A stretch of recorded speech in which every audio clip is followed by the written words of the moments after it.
Adapter un roman en bande dessinée, c'est très étrange parce que bon, ça commence à se faire un petit peu maintenant, mais pendant très longtemps, on ne comprenait pas pourquoi on adaptait un roman en bande dessinée. Or, les gens qui se posaient ces questions-là ne se sont jamais posé la question par rapport au cinéma, où quand même la majorité des films sont adaptés de romans déjà préexistants, et on ne demande pas aux réalisateurs pourquoi avoir pris un roman avec les transformations inéluctables qu'il y a par rapport au roman, parce que là il y a vraiment on change totalement de support. Avec le cinéma, on passe vraiment d'un travail d'écriture à un travail d'image, un travail de mots, un travail d'image. En bande dessinée, on se sert à la fois de l'image, mais on se sert aussi des mots et des mots écrits. Donc, a priori, ça devrait être plus simple d'adapter en bande dessinée un roman qu'au cinéma. Moi, j'ai eu aucun problème d'adaptation puisque en dehors de problèmes de transposition de langage, parce que c'est vraiment deux langages totalement différents, moi, quand j'ai lu le roman, il y avait tout mon imaginaire était dans ce roman. C'était dans un roman qui a été écrit par un monsieur qui est né un siècle avant ma naissance, et il y a tout mon imaginaire était déjà dedans. J'ai eu, en lisant le roman, l'impression de lire quelque chose que j'aurais pu écrire. Donc j'ai eu aucun problème d'adaptation. En plus, il y avait des gens qui m'avaient mis en garde contre l'adaptation. Il vaut mieux faire des choses originales, sauf que le roman n'était pas connu. Je trouvais dommage de pas transmettre cette petite merveille qu'est ce roman au lecteur français qui, pour la majorité, était passé à côté. C'est un roman qui a le même statut que Peter Pan ou Alice au Pays des Merveilles. Mais la différence, c'est que Peter Pan et Alice au Pays des Merveilles ont été transposés par Disney dans des longs métrages, et le public français a découvert Lewis Carroll et James Barry au travers des longs métrages de Disney. Le Vent dans les Saules, qui est vraiment un vrai petit chef-d'œuvre. Ceux qui n'ont pas lu le roman, qui connaissent que ma BD, allaient lire le roman. Non seulement l'histoire est magnifique, mais il y a un travail d'écriture qui est superbe. Donc ce roman n'avait eu droit de la part de Disney qu'à une transposition juste en 1947, donc juste après-guerre, à une époque où il n'y avait plus de pognon chez Disney, il y avait un problème de personnel et tout. Donc ce grand projet de long métrage s'est résumé à un moyen métrage de 20 minutes. En 20 minutes, on ne peut pas raconter Le Vent dans les Saules dans sa finesse, dans sa poésie. Et donc effectivement, l'adaptation de Disney est juste recroquevillée sur les péripéties, l'économie de crapaud, mais il manque toute la dimension onirique et poétique du roman.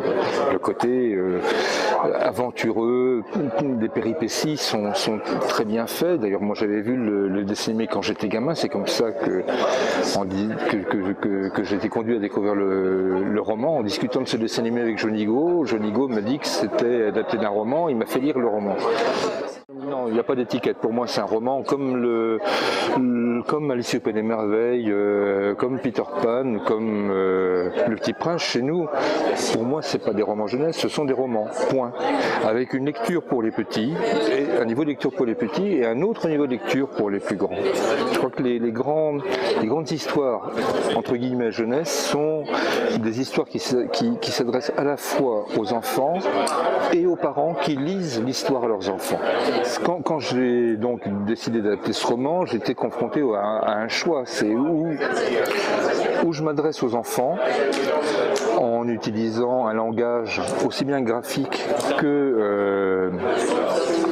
qu'au niveau vocabulaire, très simple au niveau des gamins, et on perdait l'essence même du roman, toute cette finesse, toute cette poésie, ce jeu avec les mots qui existe dans ma BD mais qui existe aussi dans le roman avec d'autres jeux avec les mots. ou alors faire le pari de s'adresser non pas directement aux enfants, mais aux parents qui vont lire aux enfants. Et moi je me suis souvenu comment de ma propre enfance. Et mes parents me lisaient des histoires ou des BD, on le lisait ensemble, et c'est comme ça que j'ai appris, que j'ai progressé. C'est justement en lisant des choses qui n'étaient pas a priori adaptées à mon âge, mais où mes parents m'aidaient à avoir accès à ces choses-là. Et alors dans un premier temps c'était avec eux, dans un deuxième temps ça a été tout seul avec un dictionnaire à côté. C'est-à-dire que par exemple Jules Verne, moi je lisais Jules Verne, j'avais 9 ans. En s'adressant aux enfants uniquement avec ce qui est à leur disposition, le petit vocabulaire qu'ils ont, les petites grammaires qu'ils ont, on va très vite tourner en rond. Le but même des histoires, c'est d'apprendre à grandir. Que ce soit une histoire de bande dessinée, de cinéma, mais le conte traditionnel qui était...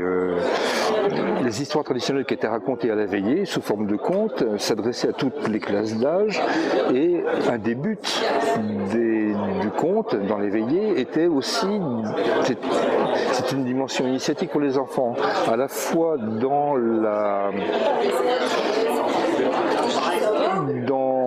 les péripéties, dans l'intrigue qui était proposée, mais aussi dans la manière de raconter. Une histoire, c'est fait pour grandir. Grandir pour les enfants, mais grandir pour les adultes aussi. Elles ne doivent pas être que de la pure distraction. Ça doit avoir une dimension de distraction pour se reposer des journées compliquées, mais s'il y a un petit truc en plus, c'est mieux. On a une responsabilité qui est très grande. Être raconteur d'histoire, c'est un énorme pouvoir. Donc il faut faire attention quand on a du pouvoir, faut pas l'utiliser à mauvais escient.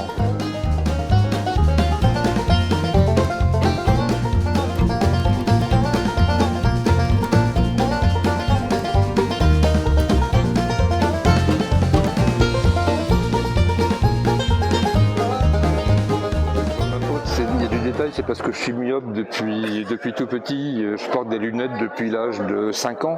C'est pas juste ça, c'est un choix. Non, c'est pas un choix, c'est faire avec.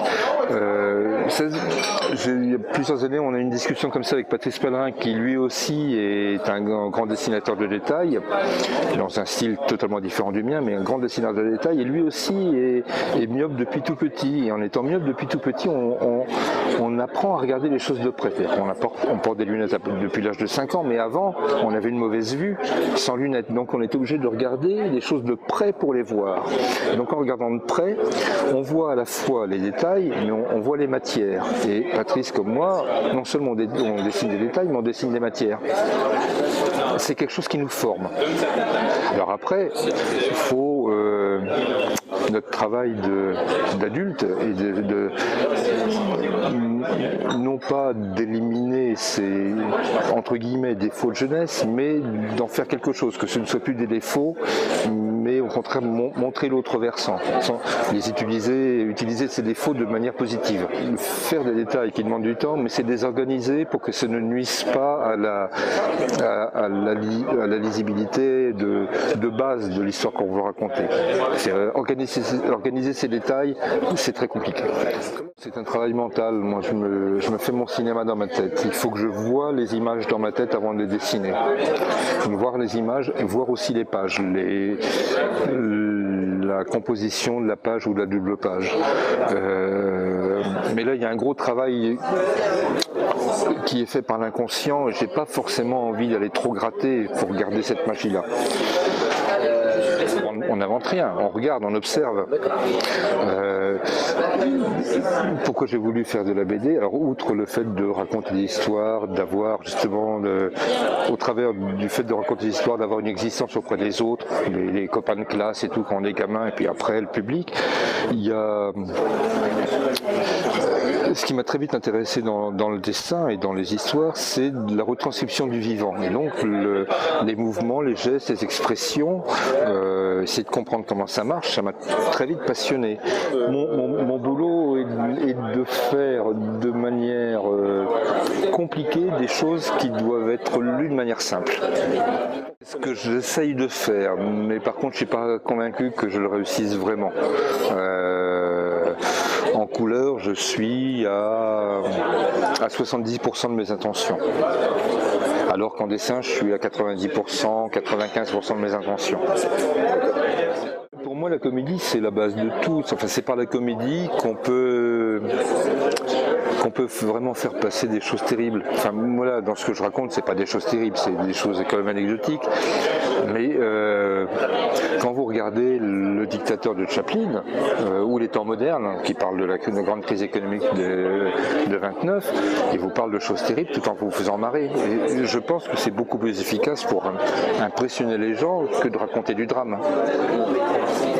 Je pense que la comédie est beaucoup plus forte pour parler du monde et de ses problèmes que le sérieux. Le sérieux, on risque de tomber dans le piège de se prendre au sérieux.